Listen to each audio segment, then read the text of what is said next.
Baik, Assalamualaikum warahmatullahi wabarakatuh. Sebelumnya, perkenalkan kami dari kelompok 4 dan pada kesempatan kali ini kami akan mempresentasikan terkait hasil penelitian kami mengenai efektivitas penerapan eh, terapi spiritual wudhu dalam menurunkan emosi negatif pada korban resiko perilaku kekerasan. Ya, nah, di sini ada anggota kelompok kami. Yang pertama ada Tasya Ulfaniksi, lalu ada Alifa Nasya Fakotrunada, lalu ada saya, Irma Suryati Ramadhani Putri, sebagai moderator dalam jalannya presentasi hari ini. Lalu ada Mutia Elutfia Larasati Rizky, lalu ada Cindy Pradita, dan juga Tiara Tani Putri. Nah, untuk penjelasan korban resiko kekerasan dan juga latar belakang akan dipandu oleh rekan saya, yaitu Mutia dan juga Cindy. Kepada rekan-rekan dipersilakan untuk presentasi. Oke, jadi untuk materi yang pertama ini akan saya jelaskan. Jadi sebelum menjelaskan definisi dari korban resiko kekerasan ini, saya akan menjelaskan, saya akan menyebutkan beberapa kasus dari korban dari risiko kekerasan ini. Jadi pada saat sekarang ini perilaku kekerasan ini menjadi salah satu masalah sosial dan kesehatan mental yang menjadi perhatian serius di berbagai negara, termasuk di Indonesia sendiri. Jadi berdasarkan data dari WHO, itu kekerasan ini tuh menjadi penyebab utama kematian dan kecacatan bagi individu yang dalam rentang usia 15 tahun sampai 44 tahun di seluruh dunia. Selanjutnya, ada definisi kekerasan dari Sutejo. Menurut Sutejo, perilaku kekerasan ini dapat diartikan sebagai kondisi di mana seseorang kehilangan kendali atas perilakunya sendiri. Selanjutnya ada dari Madani. Madani ini menjelaskan bahwa perilaku kekerasan ini merupakan status tentang emosi dan ungkapan perasaan amarah dalam bentuk fisik. Jadi dari pernyataan tadi dapat disimpulkan bahwa kekerasan merupakan perilaku di mana seseorang memanifestasikan perasaan negatifnya ke dalam bentuk fisik seperti memukul, menendang, menampar, dan lainnya. Eh, Biasanya korban resiko kekerasan ini nih akan mengalami berbagai perasaan negatif yang kompleks. Selain itu, ada kemungkinan juga berdampak pada kondisi psikologis korban, seperti mengalami trauma, depresi, dan lain-lain. Selanjutnya, pada tahun 2020, data dari WHO, UNESCO, dan UNICEF ini menunjukkan bahwa separuh dari total populasi anak di seluruh dunia ini pernah mendapatkan kekerasan fisik, kekerasan seksual, kekerasan psikologis, yang kemudian dapat menyebabkan cedera, disabilitas, bahkan ada yang meninggal dunia. Jadi, perilaku kekerasan ini sangat berdampak buruk bagi korban-korbannya. Korbannya bisa saja mengalami trauma mendalam yang kemudian dapat berdampak pada kualitas hidup korban, kestabilan emosi, dan kesehatan jiwa para korban. Selain itu, ada dampak serius lainnya seperti gangguan neuropsikologis, seperti penurunan volume hipokampus dan peningkatan amigdala yang memicu hipervigilansi dan agresi. Jadi, untuk mengatasi permasalahan tersebut sudah banyak dikembangkan berbagai macam intervensi psikologis dan medis. Namun, belakangan ini pendekatan spiritual ini mulai digunakan untuk penyembuhan secara menyeluruh. Salah satunya yaitu praktik wudhu. Nah, dalam Islam ini wudhu merupakan bersuci. Next slide, Nay.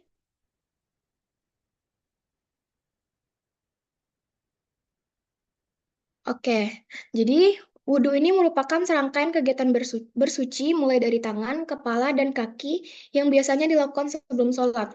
Selain sebagai ibadah, wudhu juga memiliki efek psikologis yang menenangkan. Jadi, secara bahasa, wudhu ini berasal dari kata al-wada'ah yang bermakna kebersihan dan kecerahan.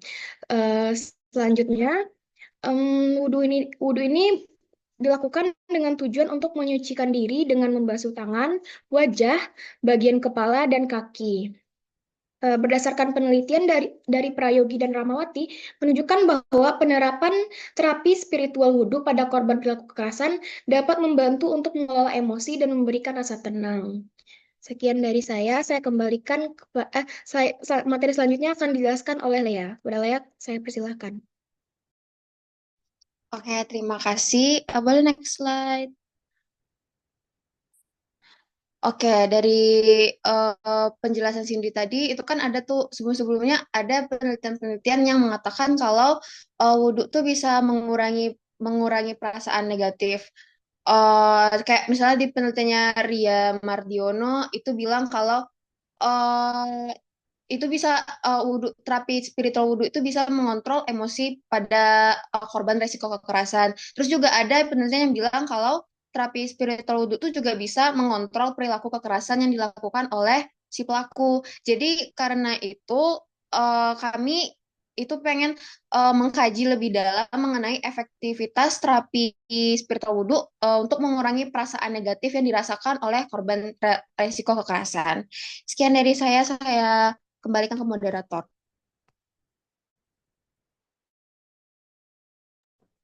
Oke, baik. Terima kasih kepada kedua rekan saya, yaitu Cindy dan juga Mutia. Nah, di sini tuh ada rumusan masalah dan juga tujuan dari penelitian literatur review tersebut. Nah, untuk rumusan masalahnya ada bagaimana efektivitas wudhu sebagai terapi spiritual untuk mengurangi emosi negatif pada korban resiko perilaku kekerasan. Nah, untuk fakta efektivitas di sini mungkin lebih ke bagaimana cara penerapan atau hasil dari wudhu sebagai terapi spiritual untuk mengurangi emosi negatif pada korban beresiko perilaku kekerasan. Nah, lalu tujuannya yaitu menganalisis bagaimana terapi spiritual wudhu itu dalam mengurangi emosi negatif pada korban perilaku kekerasan. Oke, untuk selanjutnya ada metode penelitian. Nah, metode penelitian pada penelitian ini tentunya menggunakan metode penelitian kajian pustaka atau biasa disebut dengan literatur review. Nah, di mana setiap anggota kelompok itu menganalisis atau merangkum semua literatur yang berhubungan dengan kata kunci seperti terapi spiritual wudhu, emosi negatif, dan korban resiko perilaku kekerasan. Nah, dari hasil yang pencarian di Google Scholar, itu mendapatkan sebanyak 20 artikel sesuai dengan kata kunci, dan 6 artikel tidak dapat diakses, 4 artikel tidak sesuai dengan tujuan penelitian, dan juga 6 artikel sesuai dengan tujuan penelitian. Nah, selain pendekatan dengan literatur review, pendekatan yang digunakan juga bersifat kualitatif dan deskriptif analitis, di mana data itu diperoleh dan disusun secara sistematis mungkin, lalu dijelaskan dan diinterpretasikan agar dapat dipahami dengan mudah oleh para pembaca. Oke. Next slide ada hasil dan pembahasan. Nah, untuk hasil dan pembahasan akan dipresentasikan oleh rekan saya yaitu Tasya dan juga Alifa. Kepada kedua rekan saya dipersilakan untuk melakukan presentasi.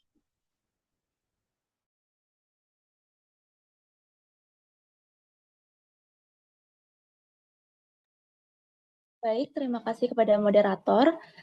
Di sini saya akan menjelaskan mengenai hasil dari literatur review yang sudah kami lakukan.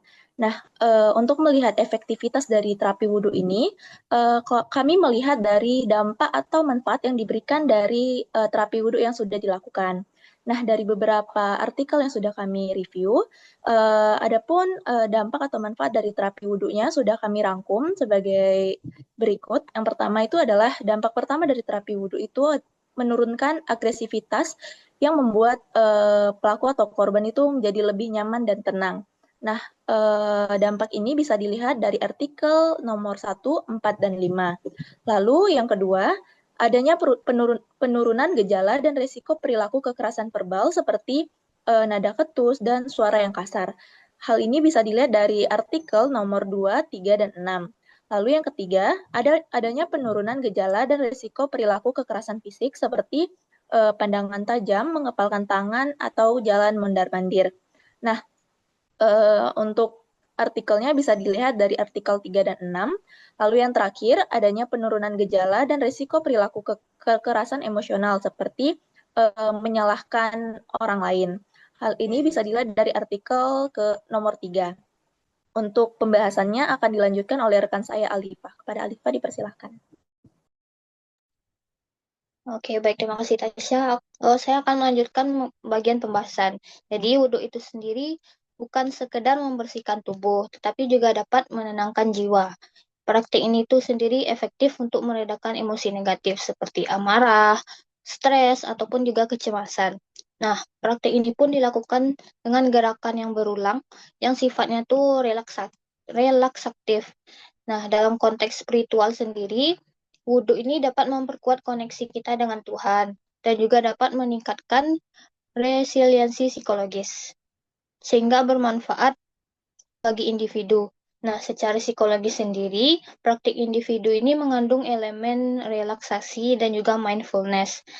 Gerakan berulang dalam wudhu ini sendiri dan juga konsentrasi pada niat serta urutan dan dalam membasuh anggota tubuh dapat mengaktifkan sistem saraf parasimpatis. Yang mana ini itu sendiri bertanggung jawab untuk respon dan relaksasi. Baiklah, sekian dari saya kembalikan kepada moderator. Baik, terima kasih kepada Tasya dan Alifa atas penjelasannya. Nah, untuk di penghujung materi, yaitu mengenai kesimpulan dari hasil keseluruhan penelitian akan disampaikan oleh rekan saya Tiara. Kepada Tiara, dipersilakan. Oke, baik. Saya akan melanjutkan kesimpulan dari materi-materi yang telah dijelaskan oleh rekan-rekan saya. Tapi sebelumnya saya mohon izin untuk tidak on cam karena terhalang beberapa kendala. Nah, berdasarkan dari penjelasan dari rekan-rekan saya tadi, dapat disimpulkan bahwa wudhu memiliki potensi yang sangat besar sebagai intervensi psikologis dan spiritual dalam membantu mengurangi emosi negatif pada korban kecelakaan. Nah, wudhu ini tidak hanya berfungsi sebagai ritual ibadah saja, tetapi juga mengandung unsur mindfulness dan relaksasi yang secara ilmiah terbukti dapat menurunkan aktivitas amigdala atau bagian otak yang berperan dalam respon emosional seperti marah dan cemas dan serta merangsang sistem saraf parasimpatis yang membantu tubuh untuk merileks. Nah, dari sisi spiritual, praktik wudhu juga dapat meningkatkan rasa keterhubungannya dengan Tuhan serta menumbuhkan rasa aman, kontrol diri dan makna hidup yang lebih mendalam. Hal ini penting terutama bagi korban kekerasan yang seringkali mengalami kecemasan, ketegangan emosional, serta kehilangan rasa aman dalam hidupnya. Dengan begitu, wudhu dapat dipertimbangkan sebagai bagian dari pendekatan integraf dalam proses pemulihan psikologis yang artinya penyembuhan tidak hanya difokuskan pada aspek medis atau terapi kognitif saja, tetapi juga memperhatikan nilai-nilai spiritual yang bisa memperkuat ketahanan mental dari korban. Sekian dari saya kembalikan kepada moderator. Baik, sekian atas penjelasan dari saya dan rekan-rekan kelompok saya terkait literatur review terhadap penerapan terapi spiritual wudhu untuk mengatasi emosi negatif pada korban resiko perilaku kekerasan. Nah, berakhir sudah presentasi kami pada hari ini. Kami mengucapkan terima kasih banyak atas perhatiannya dan kami mohon maaf bila ada salah dalam penyampaian atau dalam kata, dan kami juga berterima kasih kepada dosen pengampu kami yaitu Ibu Rahmadianti Aulia SPC IMA selaku dosen pengampu mata kuliah Psikologi Islam. Selanjutnya saya tutup. Terima kasih. Wassalamualaikum warahmatullahi wabarakatuh.